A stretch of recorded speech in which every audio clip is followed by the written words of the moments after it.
Shabbat Shalom. This Shabbat is our JDAIM Shabbat. It's our Shul's way of honoring JDAIM, which is the Jewish Disability Awareness, Acceptance, and Inclusion Month. Now, is this because there are disabled Jews just like there are able Jews? Yes, this is true. But I think maybe it's also because, as Jews, we have a unique perspective on disability and inclusion, as well as being aware of, accepting of, and including those who deal with it. In the Parsha this exact week, the Israelites are finally getting into Torah. Finally, we're getting into the Torah part of the program. We're getting the Torah. But it's not just handed to us, poof, like that. No. We have to have a little pomp, a little circumstance. The Torah tells us, thunder and lightning, the blare of horn, the mountain smoking, dinner and a show. The Torah not only tells us these details, but in addition, Kol ha'am ro'im, all the people saw them. Okay, you think, that sounds about right. It was a major deal. But Rashi takes those three words, all the people saw them, and declares that what that meant is there were no blind people. Hold on. You're telling me among a bunch of Jews, not one of them had impaired sight? I find it hard to believe. He goes further, in fact, Rashi takes the opportunity to state that, in fact, not one of them was, at that moment, deaf or hard of hearing.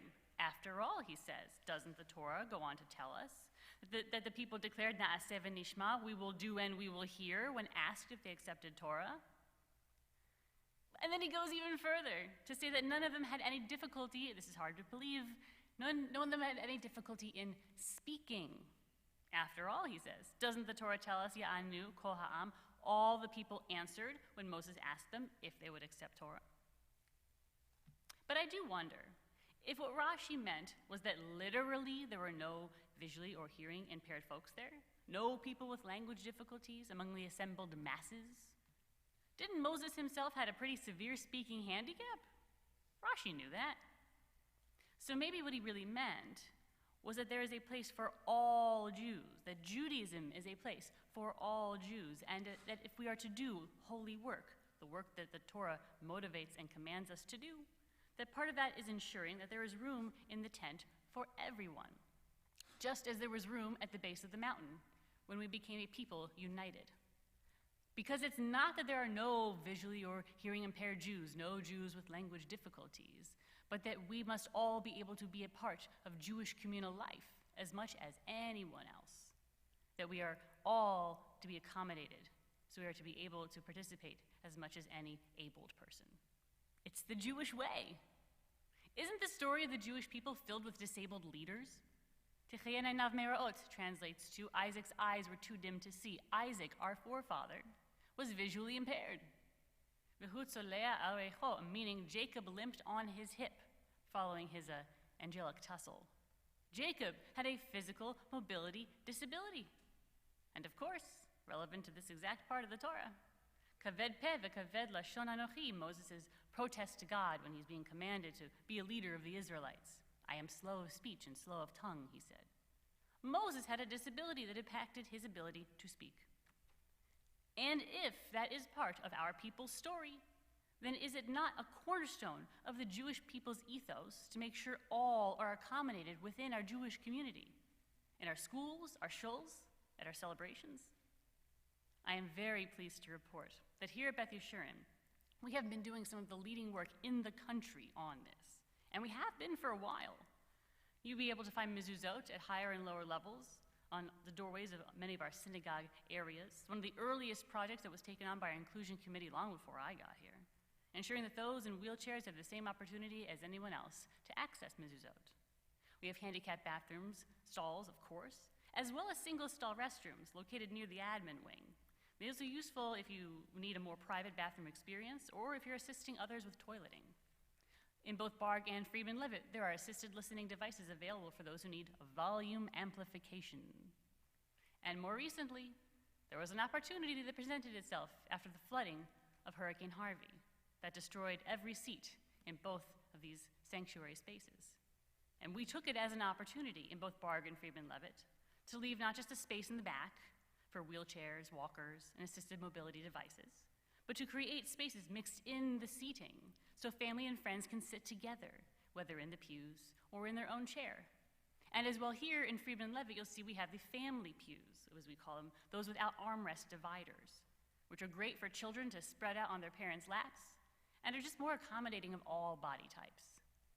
Additionally, we've always had a ramp here in Friedman Levitt, but in Barg, the destruction created opportunity, and we were able to put in a ramp to the bima in there. So now if you are using a wheelchair or a walker, or it's just better for you, you don't have to ascend, admittedly, quite a few stairs to get up there. An endeavor we started a few years ago was the welcome cart and welcome baskets in all of our services, providing magnifying cards to assist with small see-door print, as well as items for visual or tactile stimulation, noise-dampening headphones, and weighted lap pads. This is particularly, though not exclusively, for adults and children with autism spectrum disorder, attention deficit hyperactive disorder, and many other sensory sensitivities, created in conversation with Matan, which is a national Jewish disability organization, that I am proud to say that I now sit on the advisory board due to the work that I'm privileged to do here with and for all of you. It is gratifying to no end to find one of those magnifying cards sticking out of a siddur after services, or to see someone return a pair of headphones after shofar blowing on Rosh Hashanah. It means our prayer spaces in Beth Yeshurun are becoming spaces for all Jews to pray and sing and sit together. And if that was all we did here, you might say, wow, we're doing some great and unusual work over here. And sadly, that's true, because it is unusual for synagogues to go as far as we have. It should be mainstream. Everybody should be doing the things we do here. But we also know, here at Beth Yeshurun, that we can't stop there if our tent is to be large enough for everyone to have space. So in consultation with national organizations, and more importantly, in conversation with Beth Yeshurun families who have members with various needs and disabilities, we have created and are continuing to create ways for people with disabilities and sensory sensitivities to enjoy and celebrate the holidays. Our afternoon Rosh Hashanah service has many sensory and disability accommodations. The sound is only moderately amplified. There is less social stimulation, page numbers are clearly displayed, and the shofar blowing is in that vestibule back there. So it can be enjoyed by all, just at a lower decibel. In addition, many members of our community with disabilities lead that service, and there's something to be said for sitting where you're sitting and seeing yourself up here. Representation matters. We hosted just in December an amazing Hanukkah celebration with similar considerations taken. It was attended by over 50 people, 50 members and non-members, who all said they appreciated having a dedicated space within the larger Hanukkah program for them and their loved ones to be accommodated and comfortable, and always with the option and invitation to join the larger community celebration to the extent of their choosing. We are planning a similarly amazing Purim experience, so stay tuned. We have learned the importance of making our mainstream spaces more accessible and creating new dedicated spaces within the Beth Yeshurun framework. And in doing so, we are widening our Jewish tent even further than many people even think is possible.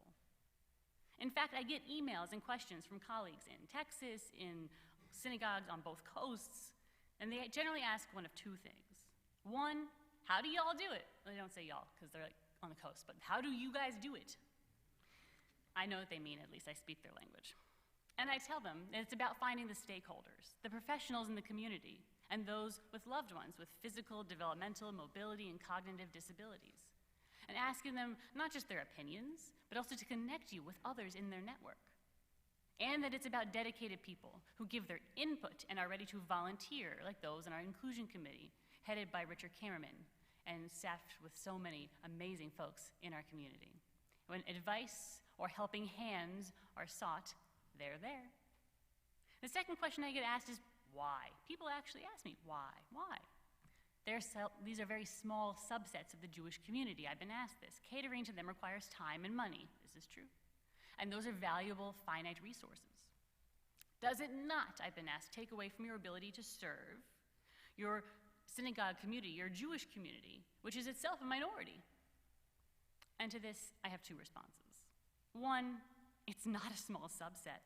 1 in 4 Americans experience a level of disability that impacts their daily life. This is things like reduced vision, being hard of hearing, difficulty walking, or recalling important information.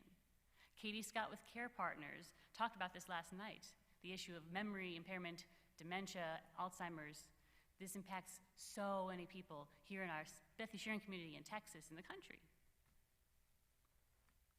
20% of people are neurodivergent, meaning they experience attention deficit hyperactivity disorder, autism spectrum disorder, dyslexia, just to name a few of the ways that the human brain can be that make it a little difficult to live in a world that's just not built for you. We're not pouring resources into one or two individuals. We're responding to a need that's felt by at least a quarter of our population. But that brings me to my second, and I would say more important maybe, and definitely more Jewish point. So what if we were? What if one person sitting out there had trouble seeing the words on the page, or needed room for a walker, or needed space to pace? So what if it was one person? The Jewish way is clear. Jews with disabilities were at the foot of the mountain with every able Jew. The miracle wasn't that no one had disabilities, that a first glance at the Rashi might make you think. It's that everyone was able to be there together, experiencing revelation in a way that was resonant and relevant for them. There was an awareness of all people's abilities and disabilities, an acceptance of it, an inclusion of it. So even if there was just one person out there, and there is not, and we had to go out of our way to be aware of them, and accept them, and include them, Dayenu, it would be enough. Because that's what it means to be a Jew, making sure there is room for all in the tent. And as all people are created, B'Tselem Elohim, in the image of God, we are honoring the spark of divinity in all of God's children when we try to be a home, a spiritual home, where everyone can dwell. Shabbat Shalom.